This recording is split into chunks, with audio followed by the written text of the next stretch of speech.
Hi guys, glasgow-sparky here, bringing you a Battlefield 3 gameplay. This is the beta and I've had it 3 days earlier before everyone else, and it is based but there's some bugs in it, so just keep in mind if you've played it or you've not played it, it can be quite glitchy, but the game's still playable. I'm going to try and keep the sound the best I can because the sound in this is so clear. So I don't want to ruin it for you guys, but I still need to keep my voice here. Well, I could mute my voice or whatever, but it's not going to happen. I'll go through the buttons with you guys. I know a lot of you have probably already played it, but maybe some that have just not looked at it or they're not too sure. But I'll go through the buttons. On the D-pad, on the PlayStation anyway, the directional D-pad, if you press down, it will change the fire rate of your gun. Now some guns have got 3, 2 and 1, so what happens is if you're shooting somebody from a long distance, you tap the button and it will give you like a kind of 2 burst, or you can put it back to full automatic. It depends on the situation. You can't just stroll up to someone and go, I'm going to hit you on a 2 burst, because it doesn't happen like that, especially when everybody probably doesn't even realise you can do it. The D-pad left switches off the flashlight, which you really need to do because you get caught out so easily. Triangle switches to primary, which I would advise you to do as well because the pistols in this are pretty powerful.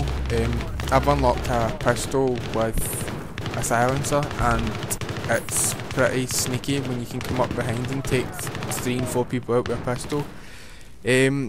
Holding circle disarms and arms the MCOMs. This is important because if you don't do that, then you're going to totally lose the game. Squares to reload, X is to jump, R3. If you tap it once, you'll crouch, but if you hold it down, you'll go prone, which is quite difficult in this game because people crouch in the bushes and crouch behind doors. But if you've been playing Call of Duty, you'll be used to it. R2 is for knifing, but there's a knifing animation. It's not like Battlefield. If you press R2 behind them, it'll automatically knife them, so you better watch out for that. L2 is for fast throw. You can't put the grenade, so don't expect when you're holding. You can't hold L2 down and just wait to throw it. As soon as you press L2, it throws it, so you need to be careful with that. This on the beta, there's rush. On the console version, you can only get rush. I'll explain what it is and how it works. There's attack and defense. The attacking guys, they've got tickets. If you can see, you see attack to the left hand side. It's got 90 at the minute. What happens is, failed with the grenade there. What happens is when you're attacking, the tickets go down when you or your teammates get killed. The attackers have got to try and blow up A and B, and once you blow up A and B, it gets reset to 100. If you're defending, you basically got to kill them, make sure you disarm it, and make sure that they don't blow it up. The weapons in this game, there's different classes. The first one's Assault, which has been changed from Battlefield to Medic. So Assault, it's kind of like your assault rifles are your M16A4, M4 carbine type guns. You get your medic, and I think a little bit later on you start to get the defibrillator, where you can go around reviving your teammates, but they can reject it as well, just in case people go around just reviving everybody in the middle of like gunfire. Recon is your sniper. I can't say too much about the sniper because I don't use them. I've always been a gun-on-gun player. Support is your heavy LMGs. They've actually got silencers on these as well, and hollow sights and ACOG sights. Most of the guns you unlock the sights first, but they're not too bad. The sights is quite good. And engineer is your submachine guns. Don't expect to be getting people from range with these submachine guns. They are not built for shooting long range. Unless you've got a good shot, which I know a lot of people don't have, then I'd advise you to wait till you're a bit close. All these guns, it depends on what side you're on. If you're on the attacking side, you get, which I call, it's kind of the up-to-date guns, but if you're on the defending side, you get the old guns, which are like kinda they're not old, well they're old, but they're not as high tech as the other ones. But you'll find once you start unlocking stuff, you get guns that you can use on both sides, which I'd advise you to do straight away. If you can get used to the guns you can use on both sides, it's a lot better. I could also mention that when you get to a certain level, you get it's almost like a perk, but it's not. It's like a spec where you get ammo. You can get ammo for yourself, which it means if you're running medic and you've not got support, you can't throw out an ammo pack. The ammo helps you have a lot more ammo, but not having to sacrifice yourself by running about with a heavy LMG. They also have sprint, which is kind of like lightweight. They also have flak jacket. It's actually nearly close to flak jacket. It's called flak.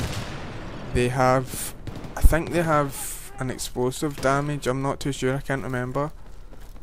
And they also have grenade, where you can carry an extra grenade. The good thing about this is when you get to, I think it's 19 or 18, or maybe it's because I've used the spec so much, is it goes to like pro. If you've played Call of Duty, you'll know what pro means, or plus, where say you've got the ammo and you unlock the next level to the ammo, it gives your full team the ammo as well as yourself. So it's more like team orientated than say you're playing in a party of 4 and the guys is using snipers and they're like, I don't have a lot of ammo when I'm using a sniper. Well, one of the guys can go, right, well, I'll use the ammo pro, and that'll give all your team extra ammo, which I thought it's a nice touch, because it means it's more to do with team rather than just I'm going to be greedy and I'm going to keep all the ammo to myself. In this game here, it's quite. There's a lot of times where you go near the MCOM station and you'll go underground, but that once the game comes out, I'm sure they'll fix it, because DICE they've always fixed most of the majority of things. There's maybe small things that they've not fixed, like in Battlefield 2, Battlefield Bad Company even. It says you've lost when you've won, but that's something that doesn't change your game in a way. You just go on to your record at the end of the game and you can see that you've won. My personal opinions in this game are, I like it and I don't like it. The reason maybe I don't like it is because when you're being shot, there's nothing that really comes up. When you're being shot, you either get dropped or that's it.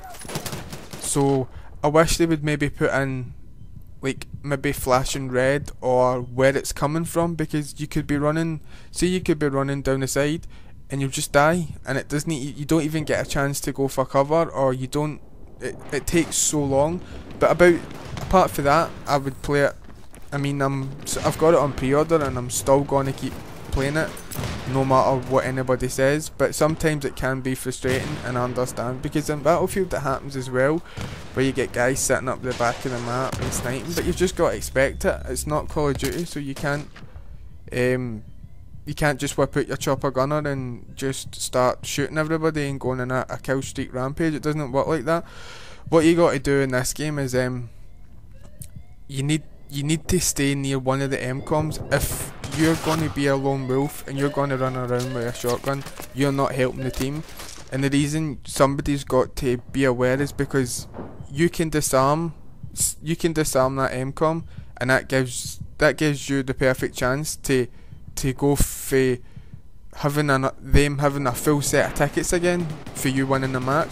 Like in this game here, the first MCOMs we got hammered, but on the second one, because there's a lot of choke points in the subway, and once you go up through into the upper level of the subway, so there's a lot of places where you can narrow them down and throw a lot of frags and throw a lot of RPGs. So it depends. If you play clever, you'll get used to the game. You'll learn what ways people's coming. You'll learn not to run down the middle of the map and think that you're Rambo, because you can't do it in this.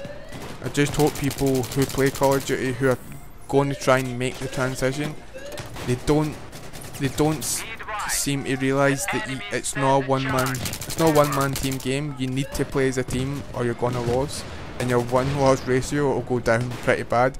KD doesn't really matter in this game, because you can go some games 20 and 20, some games you go 30 and 9. You might not get that high, but generally there will be games where you'll do quite good.